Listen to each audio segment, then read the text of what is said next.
오늘 말씀의 제목은 일관성입니다. 일관성이라는 말씀의 제목으로 오늘 하나님 말씀 나눌 때에 하나님의 귀한 은혜가 있었으면 좋겠습니다. 그리고 3주 동안 저와 만나실 텐데 3주 뒤에 제가 왜 이러한 제목으로 또한 이러한 내용으로 여러분과 함께 말씀을 나누었는지에 대해서 3주 차에 말씀을 드리도록 하겠습니다. 기대가 되시죠? 예. 그냥 제가 좀 더 기대를 품고자 하는 마음에 드릴 말씀이라는 거 이해해 주시고, 그러면 말씀 함께 보도록 하겠습니다. 오늘 보실 말씀은 열왕기상 18장 17절에서 18절 말씀과 36절에서 40절까지의 말씀입니다. 제가 먼저 17절 말씀 읽겠습니다. 그리고 여러분들이 그 다음 절 읽어주시면 됩니다. 한 절씩 나누어서 읽겠습니다. 엘리야를 볼 때에 아합이 그에게 이르되 이스라엘을 괴롭게 하는 자여 너냐?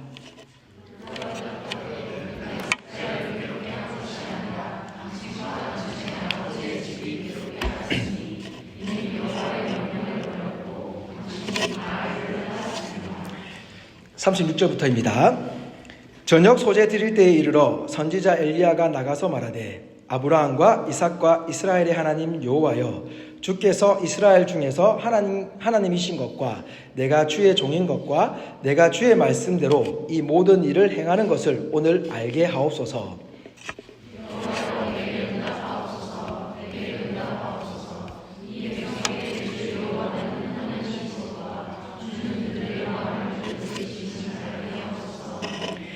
이에 여호와의 불이 내려서 번제물과 나무와 돌과 흙을 태우고 또 도랑의 물을 핥은지라.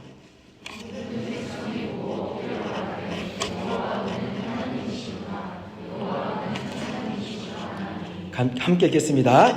엘리야가 그들에게 이르되 바알의 선지자를 잡되 그들 중 하나도 도망하지 못하게 하라 하매 곧 잡은지라. 엘리야가 그들을 기손 시내로 내려다가 거기서 죽이니라. 아멘. 사랑하는 성도 여러분, 오늘 이렇게 말씀을 함께 만나뵙게 되어서 너무나 반갑고 또 너무나 좋습니다. 우리 이 시간 말씀 들어가기 전에 먼저 옆 사람과 함께 이렇게 한번 인사했으면 좋겠습니다. 옆에 분과 나눌 때에 행복한 여름 보내세요 라고 한번 인사했으면 좋겠습니다. 예, 그러면 서로에게 한 번 더 이야기하겠습니다. 당신 덕분에 행복한 여름을 보낼 수 있을 것 같습니다 라고 해주십시오. 예, 옆에 분 덕분에 행복한 여름 보내실 수 있으시겠죠? 예, 옆에 분들이 항상 여러분을 위해서 기도해 주신다는 거 잊지 마시고, 또 이 여름철에 또 이 아름다운 밴쿠버 날씨 가운데 하나님께서 주신 아름다운 자연 속에서 기쁨과 행복이 가득하기를 소망합니다. 오늘 말씀의 본문은 교회를 조금 다니신 분들이면 너무나 잘 알고 있는 말씀이고, 또 그리고 교회를 잘 나오신 지 얼마 되지 않으셨다고 해도 아마 앞으로 많이 들을 그런 말씀일 수 있는 본문입니다. 교회를 많이 다니시는 분들은 아마 이 말씀의 본문을 들고 갈멜살 전투라고 하는 그런 이야기를 많이 들어보셨을 것입니다. 그것은 뭐냐면 이 본문의 배경이 지금 아방이라는 이 북이스라엘 왕이 있습니다. 그 왕이 하나님의 백성임에도 불구하고 그는 하나님을 믿고 따르지 아니하고 바알신이라는 신을 섬기고 있었습니다. 그런데 오늘 나오고 있는 이 말을 하고 있는 주인공은 누구냐면 엘리야라는 사람입니다. 이 엘리야는 하나님을 믿는 사람입니다. 하나님을 믿는 사람이 아합왕과 만나서 이야기를 하고 그리고 난 뒤에 펼쳐지는 내용입니다. 그래서 이 두 사람이 만나서 얘기한 결과 어떤 일이 벌어지느냐, 나는 하나님을 믿는 하나님의 사람으로서 노아의 대결을 요청한다는 식으로 받아들이면 될 것 같아요. 그래서 바알을 믿고 있는 바알 선지자, 즉 오늘날로 얘기하면 너희 신을 믿는 목사들, 교육자들 불러내라. 그래서 450명이 나오고, 그리고 엘리야라고 하는 이 한 명의 목회자가 나옵니다. 그래서 1대 45라고 하는 이 전투를 벌이는 거죠. 영적 전투라고 얘기하는데 싸운 전투가 아닙니다. 1대 450으로 격투기를 해서 싸웠다라는 것이 아니라 누가 참신이냐 겨뤄보자 라고 해서 누가 믿는 신이 참신인지를 밝혀내는 내용입니다. 그래서 그 결과 어떻게 나오느냐, 40절 한번 보여주실래요? 40절 우리 같이 한번 읽어보겠습니다. 시작.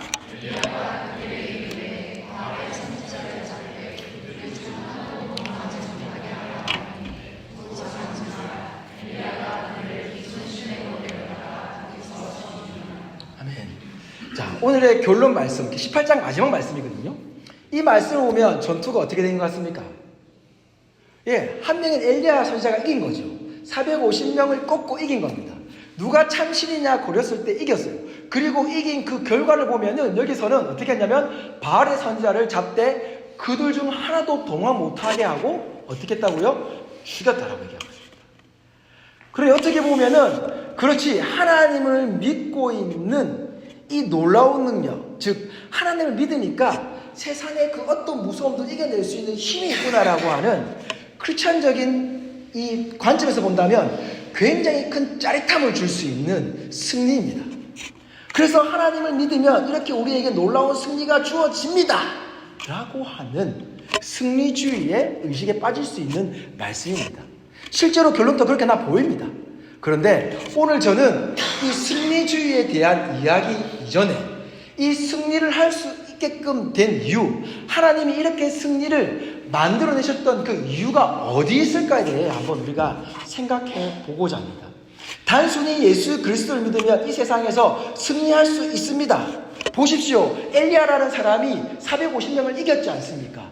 왕이 따르고 있던 그 바알의 신을 이겼지 않습니까? 그러니 여러분들도 하나님을 믿으면 이 세상에서 굴하지 않고 승리할 수 있습니다. 하나님 잘 믿어보세요 라고 하는 이야기를 하고 싶은 게 아니라는 겁니다. 오늘 본문은 여기에서 끝날 수도 있지만 실제로 여기서 말하고 있는 이 본문이 말하고자 하는 그 의미, 왜 하나님이 엘리야라는 사람을 보내서 이러한 일을 만들어내셨는지에 대해서 우리가 한번 깊이 들어가 보기를 원합니다. 사랑하는 성도 여러분, 오늘 우리가 말씀을 읽지 않았지만 이 중간 사이에, 길어서 제가 줄인 거거든요. 중간 사이에 보면 21절에 이런 말씀이 있습니다. 엘리야가 모든 백성에게 가까이 나가 이르되 너희가 어느 때까지 둘 사이에 머뭇머뭇하려느냐. 여호와가 만일 하나님이면 그를 따르고 바알이 만일 하나님이면 그를 따를지니라 하니 백성이 말 한마디도 대답하지 아니한지라. 엘리야가 아합 왕과 함께 만나서 이야기를 하고 너 바알 선지자 불러 라고 할 때에 단순히 선지자의 대결로만 보이지 않고 모든 백성을 불러 모으라고 했습니다. 갈멜산 위에. 그래서 백성이 나왔어요. 그때에 엘리야가 그들이 했던 말입니다. 야, 너희들 언제까지 바알이나 하나님이냐 이 선상에서 머뭇머뭇거릴래? 한 발 한 발 담궈서 있을래? 요즘에 크리스천적 발언으로 한다면 한 발은 교회에, 한 발은 세상에 놔두고 아주 절묘하게 잘 왔다 갔다 하면서 살아갈래? 한쪽을 선택해야 되지 않냐라고 하는 겁니다. 그러면서 오늘 결단에 너희는 어느 쪽을 선택할래? 라고 결단을 물어보고 있습니다. 그런데 백성들의 반응이 놀랍습니다. 어떻게 하고 있습니까? 중립을 시킵니다. 요즘 세상과 비슷하지 않습니까? 애매하면 대답 안 합니다. 우리 자녀들도 그렇지 않습니까? 잘못한 거 아는데 내 잘못이 크게 드러날 것 같으면 대답 안 합니다. 제가 캐나다 와서 배운 게 있습니다. 처음 왔을 때 했던 말이 뭐냐면 절대 먼저 사과하지 마. 너 절대 먼저 아이소리 하지 마. 이렇게 얘기하는 겁니다. 제가 실제 캐나다 왔을 때에 아시는 분 옆에 차를 탔어요. 우석에. 그리고 문을 여는데 여기는 이렇게 공간이 넓지 않습니까? 그게 적응돼서 제가 깜빡하고 문을 너무 활짝 연 거예요. 그런데 확 세게 열진 않았고 조심스럽게 했는데 활짝 열었는데 옆에 차에 문에 살짝 부딪혔어요. 그래서 제가 너무 놀라서 그 사람에게, 그 백인 친구에게 I'm sorry라고 했습니다. 그랬더니 그 백인이 인상은 쓰는데 괜찮다고 넘어가졌습니다. 그랬더니 제 옆에 있던 주인분이 저를 탁 치면서 너 I'm sorry 하면 안 돼. 왜 그랬어? 우리 저한테 화를 내시는 거예요. 왜? 내가 I'm sorry 모든 책임 져야 된다는 겁니다. 그 친구가 어떻게 나올지 모른다는 거예요. 그러니 가만히 있어야 된다는 거예요. 말하지 마. 가만히 있어라는 얘기를 들었습니다. 자, 이 상황과 지금 이 상황과 뭐 다른 상황이지만 결론적으로 같습니다. 그들의 마음도 뭔가 선택해야 된다는 건 아는데 선택하기가 애매한 거죠. 자신의 선택에 따라서 자신의 삶이 어떻게 될지 모르니 애매한 겁니다. 지금의 세상과 다를 게 없죠. 그런데 여러분, 제가 지금의 세상을 이야기하면서 얘기 안 할 수 없는 게 하나가 있습니다. 그것은 뭐냐면 얼마 전에 김주희 목사님도 설교 시간에 말씀해 주신 거지만 지금 포스트 모더니즘 시대를 지나서 포스트 모더니즘이라고 탈모더니즘 시대를 살아갈 거라고 이야기를 했습니다. 그런데 이 세계를 이해하기 위해서는 포스트 모더니즘 시대를 이해 못하면 안 됩니다. 이 세계를 이해해야지만 다음 바뀌게 될 시대에 대해서 우리가 그나마 조금이라도 더 이해하고 접근할 수가 있는 거죠. 그런데 이 포스트 모더니즘에 대해서 굉장히 잘 설명한 분이 계세요. 그분이 누구냐면 팀 켈러 목사님이라는 분인데 이 목사님이 우리들에게 얼마 전에 사실 이분은 소천하셨어요. 하나님의 부르심 받았는데 이분이 3년 전, 4년 전쯤에 한국에 가셔서 한국에서 강의한 내용이 있습니다. 제가 그 내용을 보고 그 내용을 잠시 좀 빌려서 말씀을 드리도록 하겠습니다. 여러분, 포스트 모더니즘을 이해하려고 하면은 사실은 포스트 모더니즘 이전에 모더니즘 시대를 이해해야 한다고 이야기합니다. 그러면 이 모더니즘 시대는 무엇이냐라고 이야기했을 때에 설명을 정의를 내리기보다는 묘사를 해주면서 설명해 주셨는데 이렇게 얘기했습니다. 모더니즘 시대에는 사람들이 어떻게 살았냐면은 세 가지 개념을 가지고 살았습니다. 어떠한 개념이냐? 첫 번째는 도덕적인 지위를 가지고 살았습니다. 두 번째는 죄책감과 부끄러움을 가지고 살았습니다. 세 번째는 내세에 대한 생각을 하고 살았습니다. 우리말로 하면 천국과 지옥이죠. 죽음 이후에 어떠한 현상이 있을 것이다라는 것을 믿고 살았다는 겁니다. 그러면서 이 포스트 모더니즘 등장하기 전에는 자신의 개인을 위한 삶보다도 타인을 위한 삶, 그러니까 착한 사람, 선한 사람이 되는 것이 우리가 살아야 될 목표라는 개념을 가지고 있었다는 겁니다. 그렇기 때문에 내가 잘못한 것에 대해서 인정할 줄 알고 또 내 잘못에 대한 부끄러움을 느낄 수 있는 시대, 그리고 내가 이렇게 사는 것이 내가 죽고 난 이후에도 천국으로 갈 수 있느냐 없느냐, 하나님을 믿고 안 믿고 떠나가지고 내가 죽음 이후에 어떠한 내세에 대한 좋은 결론을 받을 수 있다라고 하는 어떠한 생각을 가지고 살았다는 것이죠. 그런데 포스트 모더니즘이 들어오면서 이 세 가지의 개념을 완전히 분열시켜 버립니다. 포스트 모더니즘은 우리들에게 다른 방식으로 다가갔습니다. 이건 제가 조금 빌려서 좀 더 쉽게 풀이해서 설명한다면, 포스트 모더니즘 전의 모더니즘 시대는 배우면서 우리가 그것을 인식했습니다. 읽으면서 우리가 인식을 했습니다. 그런데 포스트 모더니즘은 어느 순간부터 사회적 현상, 미디어와 더불어서 사회에서 벌어지고 있는 이 현상들로 인하여서 사람들이 배우기 시작했다는 겁니다. 그것에 대해서 이 팀 켈러 목사님이 네 가지 슬로건을 풀어놓고 이야기를 합니다. 첫 번째는 당신은 당신 자신에 대해서 진실해져야 되는 게 포스트 모더니즘이라는 겁니다.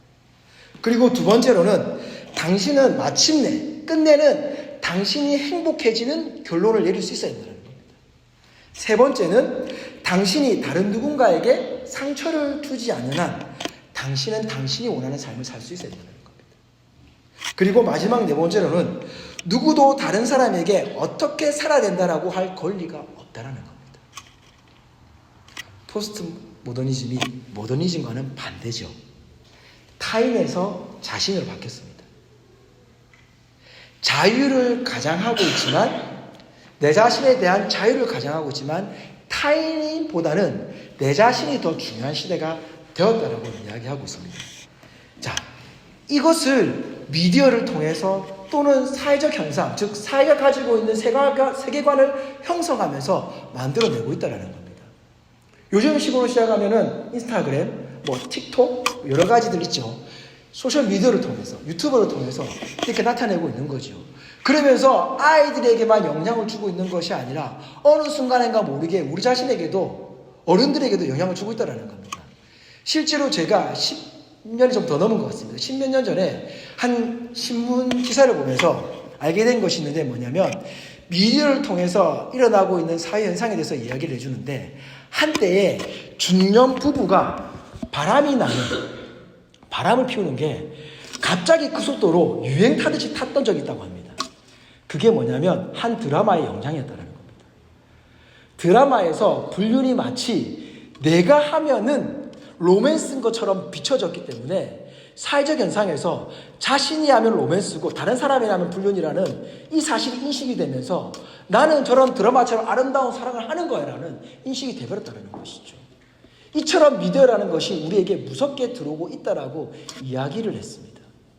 그리고 미디어를 통해서 대리만족을 주는데, 제가 읽었던 책 중에 하나가 또 뭐였냐면은 1박 2일이 생겨난 이유가 어디 있느냐면은 미래사회학자가 쓴 책이 있습니다. 그 책에서 어떤 얘기를 했냐면은 앞으로 사회는 원초적인 걸 원하게 될 것이다.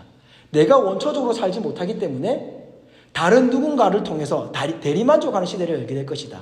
라는 그 책을 1박 2일 PD가 읽었다는 겁니다. 그리고는 1박 2일을 만들었는데 1박 2일이 어떻게 됐습니까? 대흥행을 했죠. 엄청난 영향을 끼쳤죠. 왜입니까? 내 대신 시골에 가줍니다. 내 대신 복불복을 통해 가지고 내가 경험하지 못했던 그 문화를 즐기고 있는 그것이 대리만족이 된 것입니다. 그리고 유튜브에 어떤 영향을 끼쳤습니까? 먹방이라고 하는, 그리고 더 나아가서는 ASMR이라고 하는. 그러니 이것이 다 무엇이냐면 하나가 작게 보이지만 나비 효과처럼 퍼지고 퍼져서, 그래서 이제는 미디어라는 것이 TV 프로그램이 아닌 유튜브라는 걸 통해서 더 큰 영향을 미칩니다. 5년, 6년 전쯤 10대들에게, 티네이저에게 가장 영향을 미친 사람이 누구였는지 아십니까? 예전에 우리 이럴 때는 어땠습니까? 대통령, 어떤 정치인, 아니면 어떤 유명한 사람. 저도 어릴 때 유인전에 봤던 사람이었습니다. 저는 좀 우스갯소리 들릴지 모르겠지만 고등학교 때 윤리 시간에 아리스토텔레스를 만났습니다. 제게 가장 큰 영향을 준 사람은 제 어린 시절에는 아리스토텔레스였습니다. 인간은 사회적 동물이다라는 이 한마디가 제 고등학교 때 제 가슴에 빗을 꽂았습니다. 그래서 저는 친구를 좋아했고 친구가 없으면 안 된다 생각했고 그렇게 흥청망청 놀았습니다. 공부를 한창 해야 될 시기에 친구가 더 좋은, 사회가 더 좋은 그런 시절을 보냈던 적이 있습니다. 그런데 10대 아이들이 5, 6년 전에는 자신에게 가장 영향을 끼친 사람은 어른들은 아무도 모르는 유튜버입니다. 10위 안에 10명 중에 6명에서 7명이 유튜버들이라는 겁니다. 티네이저들에게 영향을 미치는 사람. 세상은 이렇게 변해가고 있습니다. 이것이 바로 포스트 모더니즘입니다. 자, 그렇다고 한다면 여러분 한번 비교해서 생각해 보십시오. 여러분이 어릴 때 책을 만나면서, 선생님을 만나면서, 친구를 통해서, 선배를 통해서 쌓아왔던 여러분의 세계관이 지금의 아이들의 세계관은 유튜버들이 장악하고 있다고 생각해 보십시오. 그러면 우리 어릴 때 많이 들었죠. 친구를 잘 만나야 돼. 선생님을 잘 만나야 돼. 그럼 우리 아이들에게 뭘 먹여야 되겠습니까? 유튜버를 잘 만나야 돼. 이런 시대가 되었다는 거죠. 오늘 본문도 마찬가지입니다. 이렇게 포스트 모더니즘처럼 헷갈리는 시대, 뭐가 진리인지 정확히 모르는 시대를 살았던 게 북이스라엘입니다. 오늘 17절 말씀 볼까요? 17절에 보면은 아합이 이렇게 얘기합니다. 이스라엘을 괴롭게 하는 자여 너냐? 이스라엘을 괴롭게 하는 자여. 여기서 괴롭다라는 것은 무슨 뜻이냐면 사람을 곤란하게 만들다라는 뜻을 가지고 있습니다. 그리고 고통스럽게 만들다는 뜻을 가지고 있습니다. 근데 여러분, 고통스럽고 곤란하게 만든다라는 것은 단순히 여기서 한 사람만 지정해서 말하는 게 아니라 지금 아합이 말하고 있는 이 괴롭게 하는 자의 원어를 찾아 들어가서 이 원어가 패산된 그 이유를 찾아보면요, 어떤 의미가 있냐면 사회적 차원에서의 부정적인 의미를 갖다 주고 있다는 거예요. 너는 도대체 누군데 너가 왜 내가 다스리고 있는 이 북이스라엘 전체를 혼란스럽게 만드느냐라고 얘기해요. 그런데 여러분, 이 엘리야라는 사람 어떤 사람인 줄 아세요? 디셉 사람이라고 나옵니다. 디셉이라는 동네는요, 성경학자들이, 성경 고고학자들이 지금도 어느 땅인지 못 찾는 도시예요. 어딘지를 모르는 땅이에요. 그게 깡촌 사람이에요. 깡촌 사람. 캐나다에서 우리가 이름도 듣지 못한, 전혀 문명의 혜택을 받지 못했을 것 같은 그런 동네 사람이라는 거예요. 그런 사람에게 지금 아합이 할 수 있는 얘기입니까, 이게? 그런데 그 다음 절 보실까요? 이 엘리야가 이렇게 얘기합니다. 뭐라고 했냐면 내가 괴롭게 한 게 아니다. 너다. 뿐만 아니라 너의 아버지다라고 얘기합니다. 즉 너의 집안이 괴롭게 하고 있다는 거죠. 뭐냐면 이스라엘 백성들의 이 세계관을 계속해서 괴롭히고 있는데 아합 혼자뿐 아니라 그 위에부터 오므리 왕조라고 그러거든요. 그 아버지 때부터 오므리 왕조 때부터 해서 지속해서 지금 이스라엘 백성들을 괴롭히고 있다는 거예요. 즉 여러분의 고민이 우리 아이들의 고민에게도 이어지고 있다는 것이죠. 우리 부모님의 고민이 우리에게도 이어지는 것처럼 우리 자녀들에게도 이어지는 것. 즉 시대를 거슬러 올라서 너뿐만이 아니라 너의 집안 자체가 지금 이스라엘을 그렇게 만들고 있었지 않느냐라고 오히려 반문해서 질문 던집니다. 무엇이 그들을 괴롭히고 있었을까요? 이스라엘 백성이 가지고 있는 세계관입니다. 오늘 읽지는 않았지만 말씀드렸듯이 왜 머뭇머뭇거리느냐. 한쪽을 선택해라 했을 때 그들은 하지 못합니다. 지금 젊은 친구들에게, 지금 청년들도 있지만 당신은 구원의 확신이 있습니까? 라고 질문한다면 과연 몇 %나 맞습니다 라고 이야기하겠습니까? 저는 구원의 확신이 있습니다. 저는 천국갈 자신이 있습니다. 저는 하나님께 구원받은 자입니다. 라고 과연 몇 %나 대답을 할 수 있을까요? 아니요. 잘 모르겠습니다. 아닌 것 같습니다. 라고 하는 대답이 네, 저는 구원의 확신이 있습니다라는 대답보다 더 많다는 사실 알고 계십니까? 지금 이러한 시대에 우리는 살아가고 있습니다. 그래서 엘리야가 이렇게 얘기한 겁니다. 즉 엘리야는 지금 너희 그래 선택을 해야 돼. 선택 안 하면 너희는 오늘 끝장날 거야 라고 이야기하는 것이 아니라 너희의 그러한 부분들을 끄집어 내주는 겁니다. 끌어내어서 너희가 그런 상황이라는 것을 내가 알고 있다라고 이야기해 주는 겁니다. 그래서 뭐라고 나오냐면 자 여러분 36절을 보겠습니다. 한번 같이 읽어볼까요? 같이 읽겠습니다. 시작.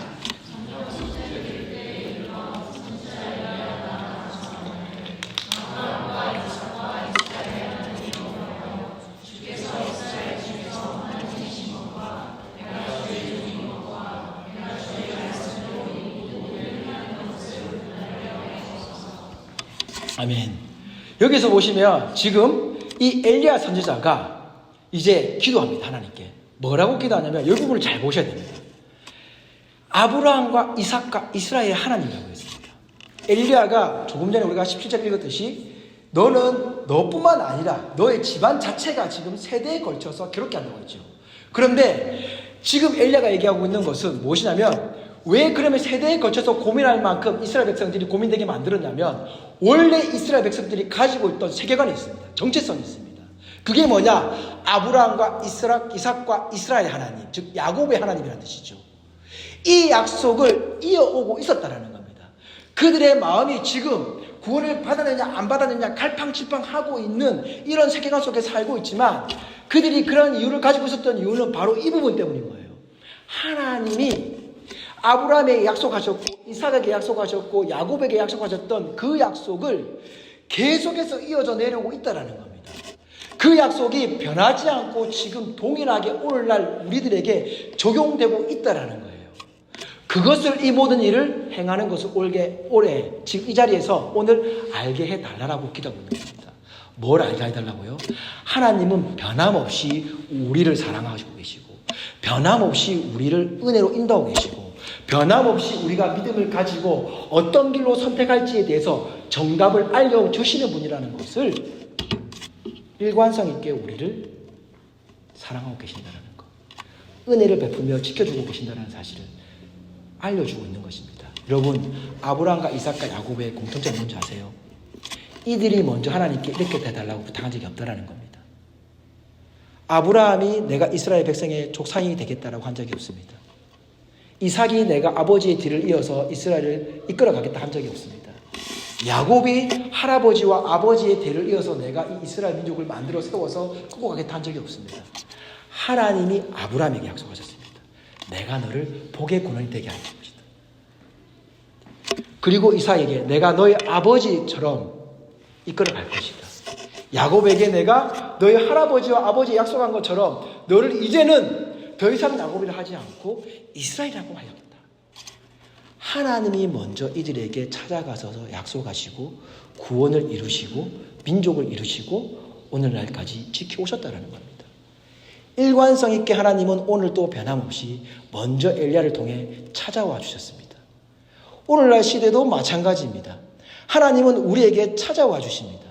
하나님이 우리에게 찾아와 주셔서 우리가 어떻게 살아야 될지를, 우리가 어떤 생각을 가지고 있어야 될지를 가르쳐 주고 계신다라는 것입니다. 오늘날은 이 교회를 통해서 그리고 이 하나님의 말씀을 통해서 알려주고 계신다라는 겁니다. 우리는 세상에 살기 힘들다라고 이야기합니다.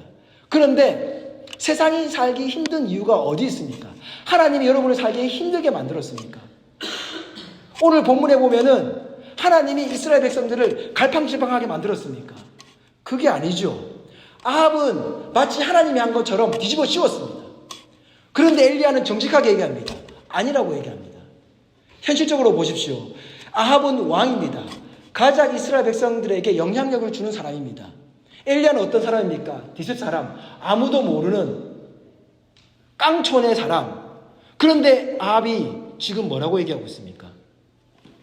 네가 왜 괴롭게 하느냐? 무엇이죠? 아합이 진 거예요, 이미. 그렇지 않습니까? 이미 지고 들어온 거예요. 나의 영향력을 네가 왜 뺏어가냐는 겁니다. 그렇지 않습니까? 세상은 우리들에게 이야기합니다. 포스트 모더니즘이 우리에게 이야기합니다. 왜 내가 하고 싶은 걸 그리스도인 네가 뺏어가니? 왜 내가 자유를 인간 자신이라고 휴머니즘이라고 심겨주고 있는데 너희는 왜 자꾸 하나님이라고 이야기를 하니? 라고 이야기하는 겁니다. 우리 다음 세대들에게 이야기합니다. 왜 성경의 말씀이 우리에게 영향을 주는 게 당연한 건데 왜 유튜버들이 주는 것에 대해서 너희 방해하게 만드니? 라고 이야기하는 겁니다. 우리는 잘 생각해야 됩니다. 유튜브를 통해서 많은 영향을 받습니다. 이제는 아이들뿐 아닙니다. 우리에게까지 영향을 받습니다. 시대가 변했죠. 예전에는 교회에서 이런 얘기를 했습니다. 부모가 많아야 아이들의 숫자가 는다라고 얘기했습니다. 이제는 아이들의 교육의 시스템이 잘 되어야 부모가 교회 온다라고 이야기합니다. 이게 뭘 따라간 줄 아세요? 교회 현상을 보고 얘기하는 게 아닙니다. 포스트 모더니즘을 따라간 결과의 이야기입니다. 세상은 아이들로 인해 유튜브가 정행을 했고 그 아이들의 영향으로 어른들이 유튜브를 보게 되었습니다. 내가 영향을 주는 것 같지요. 그런데 어느 순간 모르게 아이들이 나에게 영향을 주고 있다는 것을 우리는 알아야 됩니다. 이스라엘 백성이 그랬습니다. 아브라함과 이삭과 이스라엘 하나님이 그들에게 영향을 주고 있었는데 어느샌가 모르게 아합이 자기들에게 영향을 주고 있더라는 겁니다. 어느샌가 모르게 이세벨이 자기들에게 영향을 주고 있더라는 겁니다. 어느샌가 모르게 우리에게 영향을 주는 게 팀켈러가 말한 포스트 모더니즘의 묘사입니다. 다음 절 한번 보여주실래요? 그래서 이렇게 합니다. 여호와여 내게 응답하소서, 내게 응답하소서. 이 백성에게 주 여호와는 하나님이신 것과 주는 그들의 마음을 되돌이키심을 알게 하옵소서. 하나님의 은혜가 여기서 나옵니다. 그러나 왜 우리가 말씀을 따라야 되는 줄 아십니까? 하나님이 돌이켜 주시기 때문입니다. 하나님이 돌이켜 주십니다. 오늘 엘리야를 통해 나온 거 뭔지 아세요?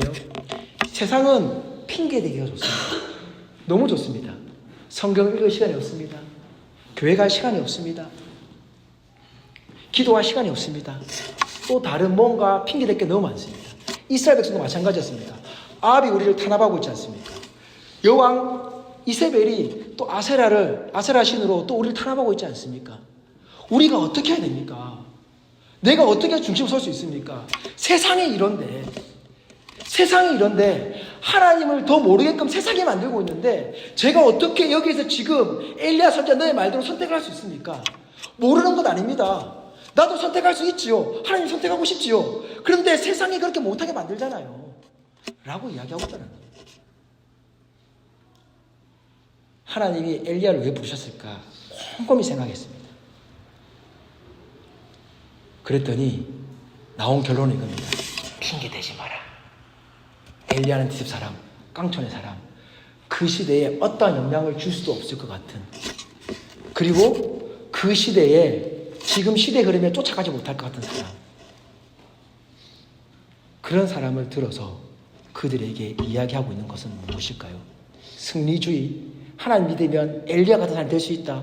아닙니다. 엘리야가 하나님을 믿고 설 수 있다고 한다면 너희는 당연히 그렇게 할 수 있다는 걸 보여주시는 겁니다. 깡촌의 사람도 하나님을 믿으니까 자신의 소신을 저렇게 지키지 않느냐. 너희도 너희의 소신을 지키며 살아갈 수 있다는 것을 보여주시는 겁니다. 그리스도인으로서의 정체성을 지키며 사는 것은 사회적 현상에서 나오는 것이 아니라 내가 무엇을 의식하며 살아가느냐에 나온다는 것을 말씀해 주고 있습니다. 여러분, 우리에게는 핑계댈 거리가 너무 많지만 그것은 말 그대로 핑계입니다. 여러분 인생을 뒤돌아보면 어떻습니까? 예전에 청년한테 이런 얘기 들은 적이 있습니다. 그 친구가 키에 대한 컴플렉스가 있었습니다. 그런데 그 친구가 이렇게 얘기하더라고요. 어릴 때는 부모님을 원망했습니다. 엄마 아빠가 작아서 저도 작은 줄 알았어요. 그래서 키가 안 크는 것에 대해서 굉장히 큰 스트레스가 있었어요.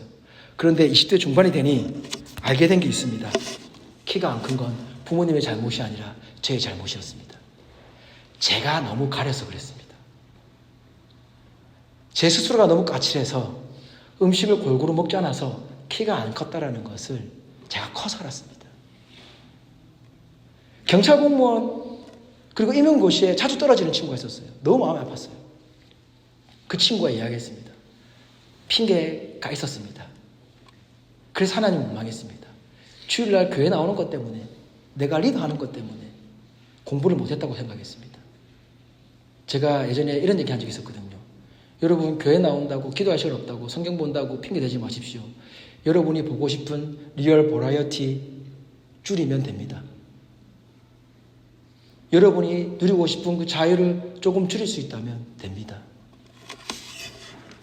영화배우 덴젤 워싱턴이라고 아십니까? 덴젤 워싱턴이 수상성함이 굉장히 그 기독교적으로 하기로 유명합니다. 물론 그들에게 삶에서 잘못이 있지만 근데 그 덴젤 워싱턴이라는 사람이 이렇게 이야기를 합니다. 뭐냐면 자신이 이 자리에 서서 지금 이 수상소감을 이야기하는 것 그 근본적인 이유를 얘기하는 것 같아요. 뭐라고 하겠냐면 제가 오늘 이 자리에 서 있고 있었던 이유는 제작진들 때문에 이야기합니다. 그러면서 한 감독을 이야기합니다. 젊은 감독이었습니다. 그런데 그 감독에 대해서 이야기하면서 이렇게 얘기합니다. 젊은 감독, 배우들, 가수들, 작가들, 제작자들 제 뒤를 잇고 있는 분들이 있기 때문에 내가 지금 있는 거다. 그렇게 하면서 그러면서 젊은 감독이자 흑인 최초로 감독상을 받은 베리 제킨스라는 사람이 있습니다. 이 사람을 들어서 이렇게 얘기합니다. 그는 20개 정도의 단편 영화를 찍었습니다. 얼마나 그 찍는 동안 힘들었겠습니까? 20개를 찍는다는 것은 어마어마한 일이거든요. 그런데 그가 20개의 짧은 영화를 만들고 난 이후에야 문라이트라고 하는 자기에게 감독상을 준 작품입니다. 그 작품을 만들어낼 기회를 얻었다고 이야기하고 있습니다. 그러면서 이렇게 합니다. 그러니 여러분 절대 포기하지 마십시오. 이러한 헌신 없이는 절대로 시작할 수 없습니다. 여기에 필요한 요소가 하나 있는데 그게 뭐냐면 바로 일관성이 없다면 절대로 자신의 일을 끝낼 수 없다는 겁니다. 일관성 있게 열심히 노력하는 것, 일관성 있게 꾸준하게 가는 것, 이것이 성공할 수 있는 비결이라고 이야기했습니다. 그러면서 자신이 이렇게 이야기합니다. 이거는 쉬운 일은 아닙니다. 어려운 거 맞습니다. 그런데 이것을 지키며 나갔기 때문에 여러 미국의 유명한 사람들을 들어서 이야기하면서 마지막에 자신의 일을 했습니다. 그래서 덴젤 워싱턴도 있습니다. 라고 이야기를 합니다. 그가 이렇게 얘기합니다. 편안함이라는 것이 일관성을 무너뜨린다라고 얘기합니다. 자, 포스트 모더니즘은 편안함을 신겨줍니다. 그렇죠? 자유가 뭡니까? 내가 편안해지기 위해서 아닙니까? 돈을 많이 벌으라는 이유가 어디 있습니까? 내 편해지라고. 내가 행복해지라는 이유가 어디 있습니까? 내 편해지라고. 그렇게 이야기하고 있습니다. 그런데 덴젤 워싱턴이 젊은 사람들에게 딱 이야기한 그 유명한 사람들이 모인 곳에서 이야기한 것이 그것은 쓸데없는 일입니다. 그러면서 마지막 말이 뭔지 아십니까? 일터에서 봅시다 라고 나갔습니다. 일관성 있는 모습이죠. 하나님은 일관성 있게 우리에게 다가오셨습니다. 일관성 있는 모습으로 우리를 되돌이키기를 원하고 계신다라는 겁니다. 마지막 절 보겠습니다. 말씀 마무리하겠습니다. 우리 같이 한번 읽어볼까요? 시작!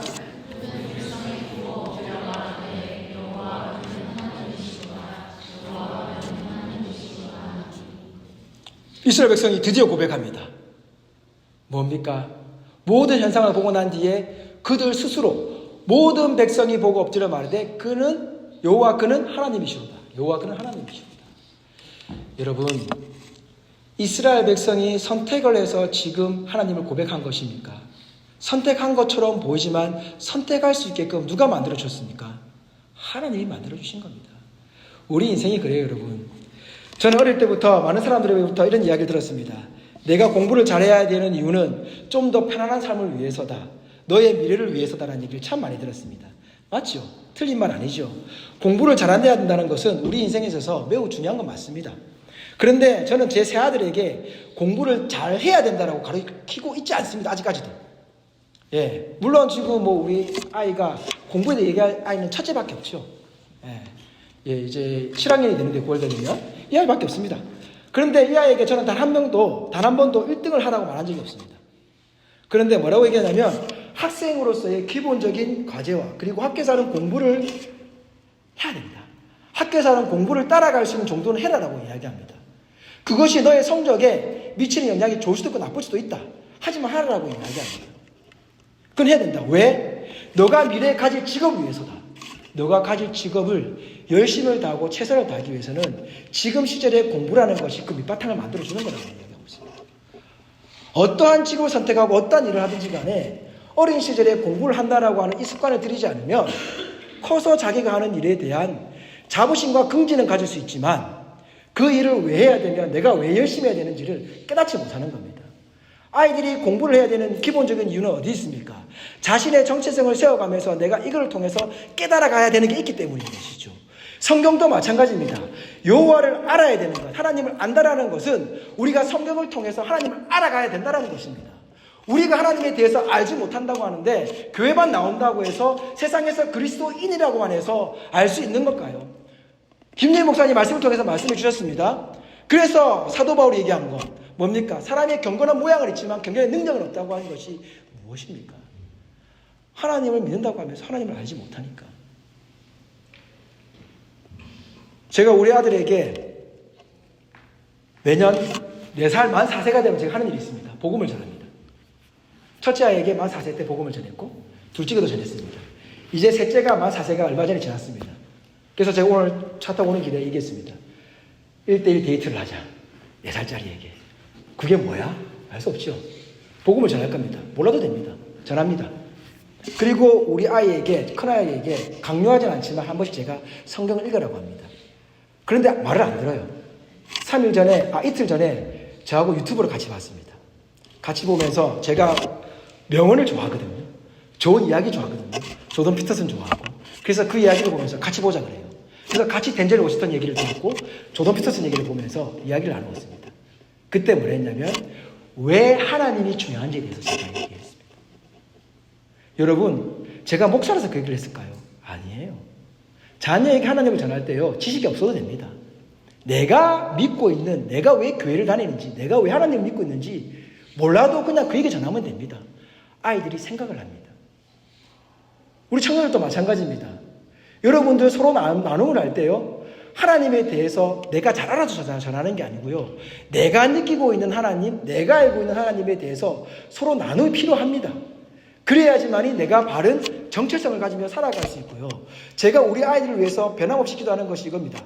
성령의 지혜를 통하여서 이 아이가 배우는 지식을 바르게 사용하게 해달라는 것이 제 기도 제목입니다. 공부 1등에서 세상에 영향을 끼치는 게 아니고요, 그 아이가 배우고 있는 것을 하나님의 말씀을 통해서 바르게 사용할 수 있는 아이가 되게 해달라고 합니다. 그렇다고 한다면 아이들에게 있어서 하나님의 말씀은 중요한 것일까요? 공부가 더 중요한 것일까요? 이 포스트 모더니즘을 살아가면서, 아니 이제 포스트 모더니즘을 살아가면서 우리에게 정말 중요한 것은 아이들에게만 있는 것이 아니라 나와 아이들 모두에게 하나님의 말씀은 중요하다는 겁니다. 이 중심을 잡고 살지 못하면 아이들은 사회적 역량에 의해 어떠한 사람이 된다고요? 편안함만 누리는 핑계대는 사람이 되는 겁니다. 자기 일에 책임이 없습니다. 포스트 모더니즘이 생겨나고 나서부터 사회적 현상이 바뀐 게 있습니다. 가장 많이 바뀐 게 뭐냐면 핑계입니다. 남 탓입니다. 내 잘못이 아닌 남입니다. 그래서 오늘 엘리야는 하나님을 통해 이렇게 얘기합니다. 머뭇머뭇거리지 마라. 너가 결정해라. 그래서 이스라엘 백성이 스스로 결정해서 얘기합니다. 여호와는 나의 하나님이시다. 여호와는 나의 하나님이시다. 이것을 누가 만들어줬다고요? 내가가 아니라 하나님이 만들어준 것을 잊지 마시고 이번 한 주간 살아가시면서 하나님께서 여러분을 세워가십니다. 쓰러지고 넘어져도 괜찮습니다, 여러분. 실망하고 좌절하지 마십시오. 여러분의 자녀가 힘들어하고 아파도 괜찮습니다. 청년 여러분, 여러분의 친구가 쓰러지고 넘어져도 괜찮습니다. 하나님이 다시 돌이켜 일으켜 세우십니다. 하나님이 세우십니다. 내가 세우는 게 아닙니다. 부모가 세우는 게 아닙니다. 자녀가 세우는 게 아닙니다. 그 어떠한 영향력도 여러분을 돌이킬 때에 사회적 현상이 세우는 것이 아니라 하나님만이 세우신다는 것을 잊지 마시고 이번 한 주간 승리하시는, 이것이 기독교가 말하는 승리주의라는 것을 잊지 마시고 살아가는 저와 여러분 되시기를 주님의 이름으로 축복합니다. 함께 찬양하겠습니다.